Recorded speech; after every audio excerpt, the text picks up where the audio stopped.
गर्मी की छुट्टियां थी और गांव के दो अच्छे दोस्त अमित और राज रोज नए नए खेल खेलते थे। एक दिन दोनों ने सोचा कि क्यों न आज जंगल में घूमने चलें। दोनों ने अपने अपने बैग उठाए और चल पड़े। जंगल का रास्ता लंबा था और रास्ते में तरह तरह की पेड़ पौधे और पक्षी देखकर दोनों बहुत खुश हो रहे थे।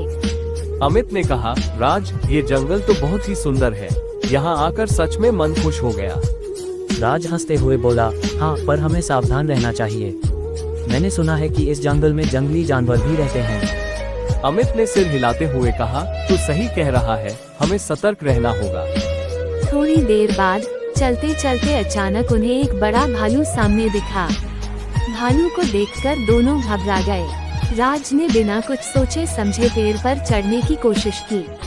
वो फुर्ती से चढ़ भी गया, लेकिन अमित को पेड़ पर चढ़ना नहीं आता था। वह नीचे खड़ा डर के मारे कांपने लगा। राज पेड़ से चिल्लाया, अमित, जल्दी कुछ कर, वरना भालू तुझे पकड़ लेगा। अमित ने हिम्मत जुटाई और जमीन पर लेटकर सांस रोक ली, जैसे वह मरा हुआ हो। उसे याद था कि भालू मरे हुए इंसान को नुकसान नहीं पहुंचाता। भालू अमित के पास आया, उसकी नाक से सूंघा और उसे छोड़कर चला गया। भालू के जाते ही राज पेड़ से नीचे उतर आया और हंसते हुए बोला, अरे, वो भालू तुझसे कुछ कह रहा था क्या? अमित ने गंभीरता से कहा, हाँ, उसने कहा कि सच्चे दोस्त वही होते हैं जो मुश्किल समय में साथ खड़े रहें, न कि अकेला छोड़कर भाग जाएं। राज को अपनी गलती का एहसास हुआ।